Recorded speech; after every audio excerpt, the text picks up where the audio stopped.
everyone, Mary Lou here. Welcome back to my channel on a beautiful summer day. And we are coming up on the 4th of July, the 250th anniversary of our nation. And I love that. And so I want to share with you 4 things for the 4th. 4 things that are pretty easy to make that you could make and then give to people to help celebrate this holiday. We're going to start with a card, but then we're going to work through some little gifts and things. And the last thing is a super easy treat that you can get ready and just give to others to help celebrate this holiday. And so let's start with the card. And the dies that I'm using today are actually Christmas dies. And these are from Scrap Diva. These are the Scrap Diva Bell Shakers. And so it's designed to be a shaker. Of course, you don't have to do it as a shaker, but you know I love shakers. And if you have not made shakers before, I will link up in the corner a video that I did not too long ago about some easy ways to make shakers and how to do that without too much trouble. But we're going to go ahead and use a Christmas die to do a 4th of July card. And I like doing that where I use dies from other holidays for something that you maybe wouldn't expect, but that's what we're doing today. So I have already gone through and done all of my die cutting, and I've also made the shaker portion of my cards, at least the thickness. So the white part here is the kind of cheap craft foam from the dollar store because it goes through your cutting machine a little bit easier. And then I've also put the decorative border, and I have cut the backs for the shakers. And I have tried, red with the blue back and blue with the red back and a white back. And my own preference is I like the back to be the same color as the border, at least for this particular die. But you do it the way you like it the best.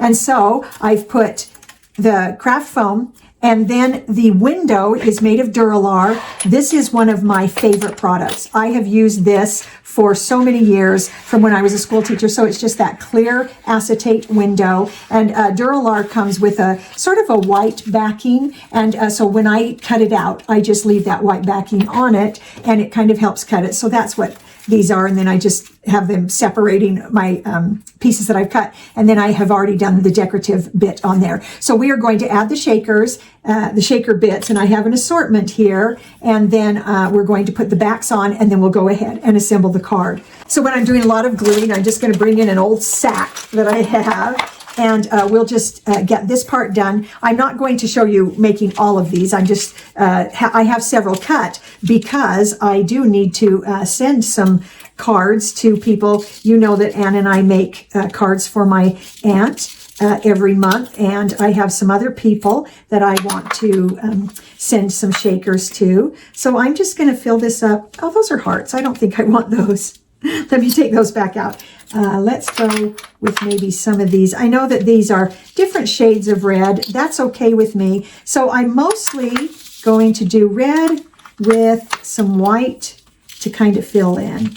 And when I do these, I put in the color that I want to show most through the window first, because that ends up right next to that Duralar and kind of holds in place. And I'm filling these pretty full. I don't always, but when I was doing my first card of this bell, I just liked how it looked when it was quite full. And now I'm just going to go ahead and put that back piece on. And so I'm using Barely Art glue. I like this a lot. It dries clear and matte. So if a little gets beyond where it needs to be, it still works just fine. And the Barely Art gives you a little bit of time before it dries. I also like the Art Glitter Glue. They're very much alike, except the Barely Art gives you just a little bit more time to work the thing before it dries. It takes a little longer than the Art Glitter Glue. So look at that. I really like that. Okay, so the next step of this bell then is to attach, if I can get it, is to attach this to the bell base. So on this bell base, what I did is first I went ahead and die cut the bell shape, and then I put the whole thing there into an embossing folder to create a wood grain. And I don't know if you can actually see it on camera, but it has a wood grain and you can even feel it. And then after I did the wood grain, then I used one of my blending brushes, and I think I used ground espresso and just did some shading to make that actually look more like wood. There you go. So there is the bell ready. Okay, now that those are done, let's go ahead and get our card base. I have a blue base because, you know, I thought that would look nice. And I'll go ahead and put a white on the inside for the note that I'm going to write. And then I used this stamp. It's just a nesting archway. I just liked the look of that. And I went ahead and cut out of the big one. I cut a background in the red. And then the next one down, I cut out of white. And then I got this, and I showed this in my Mother's Day haul just a week or so ago. This is from the Simon Says Stamp June card kit, and I don't usually buy kits, but this kit, when I saw it, I went, oh boy, I would use that. So I used all of these fireworks things, and I went ahead and stamped all over just a white piece, and I used the Distressed Oxides in Lumberjack Plaid, Fossilized Amber, and Blueprint Sketch.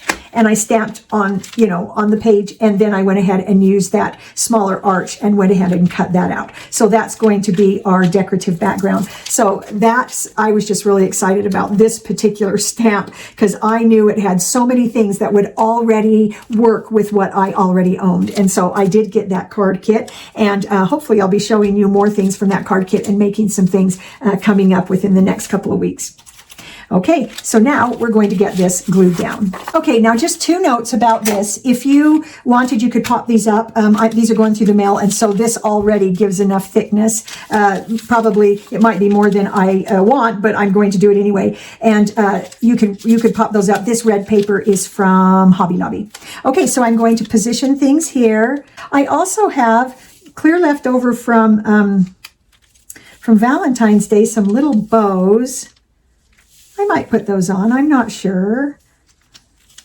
I'll think about that. So I'm going to go ahead and glue these down right onto the card. Now, when you do something like this, if it's going through the mail, even though this is a pretty thin shaker, I will use the hand cancel postage. And so that is, I think it's 90 some cents. It might be 90 cents, but you do have to pay more for postage, and you do need to be aware of that. Okay.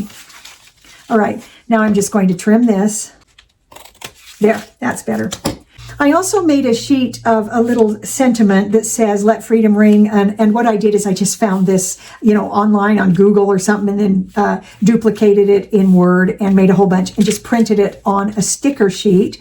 And I think, because I wanted to tie in that let freedom ring with the bells, but I'm thinking on this one, I'm going to put it on the inside. I feel like with the fireworks, this is very busy. And so I think I'll go ahead and put the sentiment on the inside. So that card is done. And let me show you. So here's 2 cards that I've done kind of with the same thing. And I kind of think I might actually prefer this cleaner one with the white background. But I don't know. I also like the fireworks. Anyway, you can make a choice and do that card any way you want, or any other card, of course. But there is a fun card for the 4th of July. Okay, let's go on to our next project of the 4. Okay, the next project is one I want to show you. I have made so many boxes using the Shadow Box punch board. I also have a video about this from a month or 2 ago, and I'll show you how you use the board in a basic way and then how you use it to customize the box you want. Because if you do it the way the board says, you will always have a square board.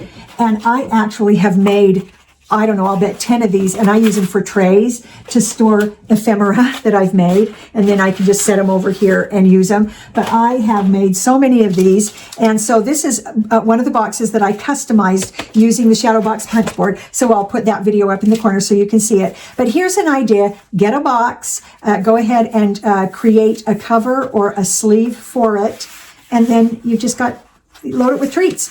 Now, these decorations, this is from a very old birthday party set. This flag is from Waffle Flowers 4th of July postage. And this shaker popcorn is from Queen & Company. So I just pulled together a whole bunch of different things that I had made, but a little box of treats with a happy patriotic theme on the front. There's idea number 2. And you don't have to have a punch board box. You can use any box and just decorate it for the holiday. Okay, let's go on to idea number 3. So let me show you how I started. First, I got this 3-pack legal pad from the Dollar Tree. And then I took this to my local paper copier place and I asked them to cut it in half. So that's what we have. So I got 2 of these out of the 1 pad. And my local paper place, they charge me $1 per cut. So it cost me $1.25 for the pad and then $1 to have them cut it. And what I do is I just take a whole bunch of things at once and have them do all of the cutting. And I did a whole bunch of these and actually spent under $10 to end up with a whole bunch of little notebooks of different sizes and everything else. So what we're going to do is turn this into a fun little notebook for a surprise for someone. So I used heavy cardstock because you want this to be very heavy. This is going to become the cover. And this is heavy cardstock. This is heavy. This isn't so much, but this ends up being quite a nice heavy cover. So this is just going to flip right up and wait till you see how easy this is. So I have my top all lined up with my base. I am going to bring in this clear packing tape, because you have to do this from the outside, because the inside you want that first page to be able to tear off, right? So I've got that very carefully lined up, and then I'm going to bring my packing tape, line it up there, fold it, make sure I push down right, firmly in there, and then bring it around to the back. Lay that down. And then I'm going to come in with my precision scissors and I'm going to trim off all of those edges. There. And then I'm also going to bring in just a little washi tape and just clean up that edge right there, like this. So when you open this up, there will be right here just the slightest bit of the stickiness from that tape right there. So I just put down some washi tape to clean that up and make it nice. And I noticed that doing it here on camera, I got this crooked, but what I'll do is bring in another piece of washi tape and even that up and make it look nice and clean. But now the person who's using this can easily tear off the paper and they've got a little notebook that works just great. And then just to finish it off, you can bring in some fun stickers. And I think, let me see. Yeah, there we go. I'm going to go with that big flag right in the middle, just to give it some extra decoration and to finish it off. You can add a ribbon, you can add buttons, you can add all kinds of things, and I'll give you some other ideas in just a minute for our last little idea. But there you go. So fast, so easy, a little notebook. I like to have things like this around just for grocery lists, notes, whatever. But there's idea number 3. So my last idea uses something I use a lot, and it's just the regular old Hershey bars. I actually buy these at Costco because I use these so much as little gifts, and people love them. Even people that I gave one thing to, say at Easter time, at 4th of July, they're happy to get it again. And so all we're doing is covering these, and then I will show you a whole bunch of finished ones. This could not be easier, I think. So what I have is a lightweight piece of paper. You don't want heavy cardstock, and pretty much all of the papers I've used today I've gotten from Hobby Lobby, I believe, except the heavier ones. Those are just cardstock I have. Anyway, you're going to cut this at 5.5, which is basically this width, by 6, and that makes it so you can easily wrap this around. And then you're just going to grab your tape runner. You're going to set your chocolate bar in there, fold around your first side, put your glue. This is so easy, and fold it around. And I try to line up those edges. Wow, even those 7s sort of lined up.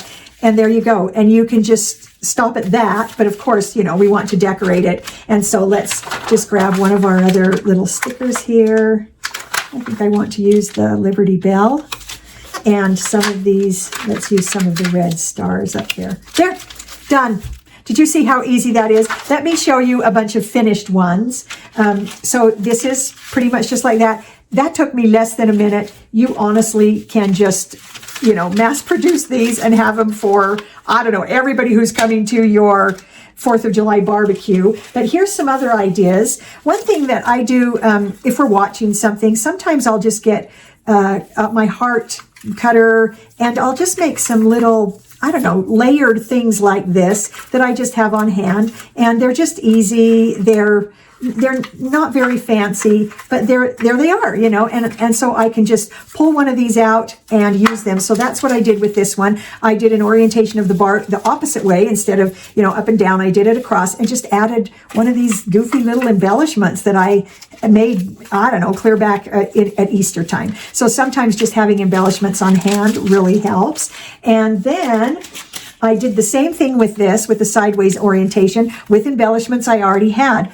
I showed you these trays that I just kind of keep on hand, tickets, flowers, things I use frequently. And I just did a layered, kind of over-the-top, crazy collage kind of top. So that's fun too. And then one other idea is you can, if you have some cellophane bags, and I don't know if I'm going to be able to open that.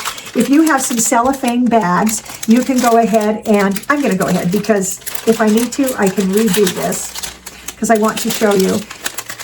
And this one I did I made it a little more fancy. So I did a little folder like this that my candy bar would fit in. I put my decorations, and this one I included one of the little bells with the Let Freedom ring, and I just added that ribbon underneath the decoration, but the same candy bar, same idea. It's just that this just makes it a little more fancy because you're putting it in the cellophane bag, and then it is more like a gift. So there's some ideas for several ways to very quickly create a little surprise for your Bible group, for your book club, for the teachers you work with, for your coworkers, neighbors, whatever. Super easy, super inexpensive, and super fast. Okay, so there are 4 ideas for the 4th of July. Now I want to show you one more just bonus thing that I wanted to share. My daughter and I have been learning to make these machine embroidered quilts. And we made this last year. It was one of our first projects. It's a Kimberbell project.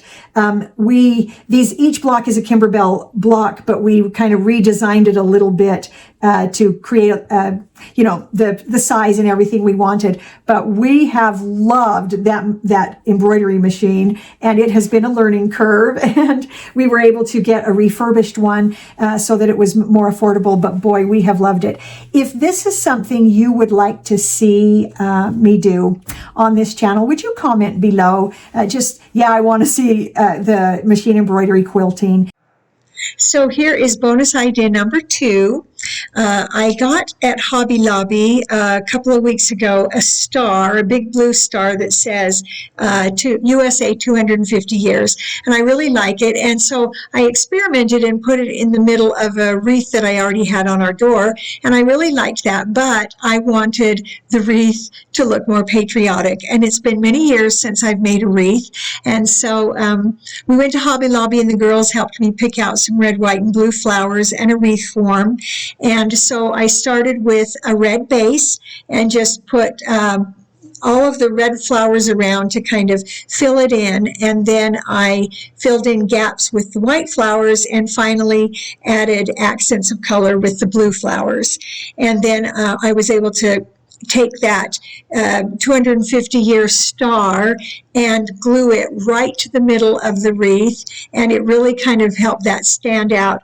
And then I finished off with a big, huge red and white bow, and I just really love how it turned out. It feels very patriotic, and so I really like how it looks on our front door to celebrate 250 years. But tell me which of the things that I did for the 4th of July is your favorite. And I hope you find something good, beautiful, and true to enjoy today. And if you're not back on my channel before the 4th of July, have a wonderful 4th of July celebrating our 250th birthday. And maybe find a way to celebrate and bring joy to others. And we'll see you next time.